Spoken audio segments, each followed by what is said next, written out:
Bismillahirrahmanirrahim. Assalamualaikum warahmatullahi wabarakatuh. Apa kabarnya anak-anak hari ini?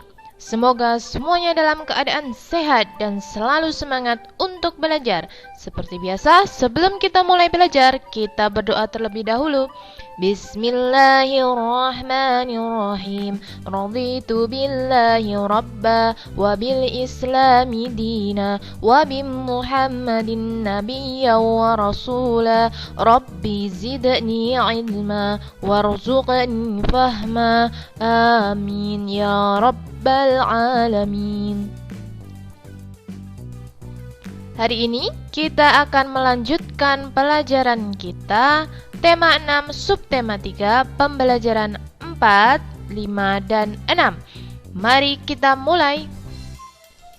Nah, hari ini kita akan belajar tentang peta persebaran sumber daya alam. Pertama adalah sumber daya alam hewan. Perhatikan peta berikut. Nah, bisa kita lihat di Pulau Sumatera ini ada kera, kemudian ada harimau, ada gajah, kemudian ada beruang. Di Pulau Jawa ini ada yang terlihat ada gajah. Kemudian di Pulau Kalimantan ada orang-utan. Nah, kalian bisa melihat peta persebaran sumber daya alam hewan lebih lanjut di buku paket kalian ya. Selanjutnya adalah peta persebaran sumber daya alam tumbuhan. Perhatikan peta berikut. Nah, ini adalah peta persebaran sumber daya alam tumbuhan di Indonesia. Di sini sudah ada keterangannya ya tentang nama-nama tumbuhannya dan simbol gambarnya. Nah, ini kita lihat. Di sini ada jagung.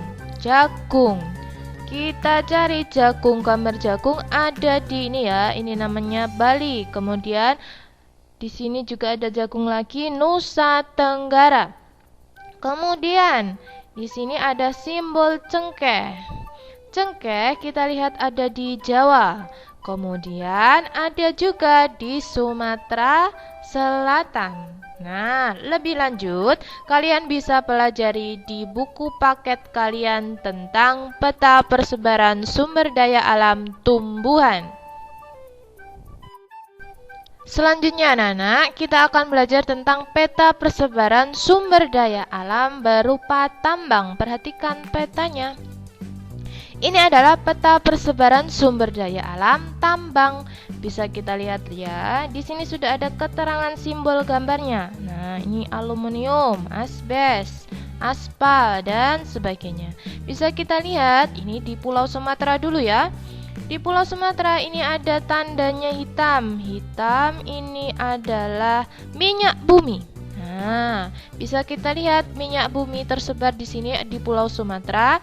Ada di Luk Semawe, kemudian Bengkalis, ada yang di Tanjung Pura. Kemudian kita beralih ke Pulau Jawa. Ke Pulau Jawa ini ya, kita lihat ini lambangnya adalah biji besi. Nah, biji besi ada di Cilegon. Kemudian juga ada di Gresik. Kemudian ada juga di Tulung Agung. Itulah peta persebaran sumber daya alam tambang di Indonesia. Nanti bisa kalian pelajari kembali di buku paket dan di LKS kalian ya. Nah, masih ingatkah kalian tentang mendeklamasikan puisi?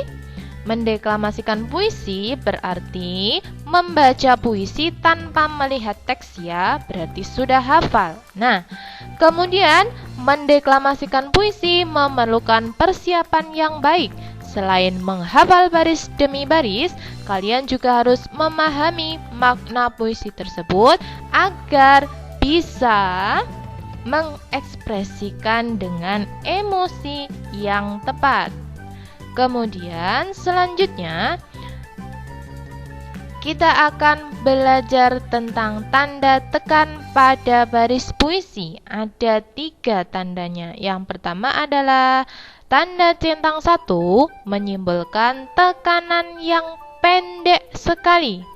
Kemudian tanda centang 2 menyimbolkan tekanan kata yang agak pendek. Yang centang 3 menyimbolkan tekanan agak panjang. Nah, itulah 3 simbol tanda tekan pada puisi. Anak-anak semuanya, selanjutnya kita akan belajar tentang agama di Indonesia. Agama di Indonesia yang diakui di Indonesia ada 6. Hari ini kita akan belajar ke 6 agama tersebut. Yang pertama adalah agama Islam. Tempat ibadahnya namanya masjid. Kemudian masjid digunakan untuk berbagai macam kegiatan keagamaan ya. Di antaranya sholat, pengajian, TPQ, dan sebagainya. Kemudian hari besar agama Islam ada banyak ya. Salah satunya adalah Idul Fitri. Tujuannya untuk merayakan hari kemenangan setelah 1 bulan berpuasa. Nah, kemudian selanjutnya adalah agama Kristen. Tempat ibadahnya namanya gereja. Gereja digunakan untuk kebaktian, kemudian untuk misa, kemudian untuk merayakan Natal. Nah, hari besar umat Kristen adalah Natal. Natal ini tujuannya untuk merayakan hari kelahiran Isa Al-Masih. Kemudian hampir sama dengan Kristen, yang ketiga adalah agama Katolik. Tempat beribadahnya pun sama, yaitu gereja. Kemudian digunakan hampir sama dengan agama Kristen. Kemudian hari besarnya pun juga sama, yaitu Natal. Yang keempat adalah agama Hindu. Nama tempat ibadahnya adalah pura. Ini gambarnya ya. Pura digunakan untuk sembahyang. Kemudian juga digunakan untuk perayaan Nyepi dan Galungan. Kemudian hari besar umat Hindu adalah Nyepi. Nyepi ini adalah untuk memperingati tahun baru yang namanya tahun baru Saka. Kemudian selanjutnya adalah umat Buddha, agama Buddha.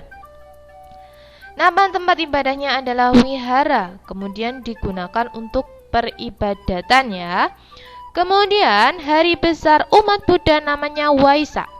Waisak ini untuk memperingati wafatnya Siddhartha Gautama. Kemudian yang keenam adalah agama Konghucu. Nama tempat ibadahnya adalah kelenteng. Kelenteng digunakan untuk sembahyang kepada leluhur, kemudian untuk ibadah. Selanjutnya, perayaan hari besar umat Konghucu adalah Imlek. Imlek ini untuk memperingati tahun baru Cina. Nah, itulah 6 agama dan hari-hari besarnya. Anak-anakku semuanya, kalau kemarin kita sudah belajar tentang kolase, hari ini kita belajar tentang montase. Apa itu montase? Montase adalah karya seni yang dibuat dari berbagai foto atau gambar yang kemudian digabung menjadi satu, menjadi gambar yang baru. Inilah contohnya montase. Nah, gambar-gambar itu bisa berasal dari koran, bisa berasal dari majalah dan sebagainya. Itulah montase. Selanjutnya adalah selain montase ada karya yang namanya mozaik. Mozaik terbuat dari kepingan-kepingan ya. Kepingan-kepingan yang sengaja dibuat dengan cara dipotong-potong atau sudah dibentuk menjadi potongan, kemudian dilem menjadi satu karya yang baru. Nah, kepingan-kepingan benda tersebut bisa berasal dari kepingan pecahan keramik, kemudian potongan kaca, kertas, daun, dan potongan kayu. Nah, biasanya karya mozaik itu kepingannya hanya satu jenis, berbeda dengan kolase yang terdiri dari beberapa jenis. Nah, kalau mozaik karyanya, satu karya hanya terdiri dari satu potongan benda. Nah, ini ya, contohnya mozaik. Nah, itulah pembelajaran kita pada kesempatan kali ini. Tugas kalian di rumah, buatlah puisi tentang cita-citamu. Minimal 2 bait ya. Kemudian deklamasikan dan kirim video melalui link tugas. Itulah tugas kalian. Selamat belajar dan selamat mengerjakan. Ustazah akhiri. Subhanaka Allahumma wa bihamdika asyhadu an la ilaha illa anta astaghfiruka wa atubu ilaik walhamdulillahi rabbil alamin. Wassalamualaikum.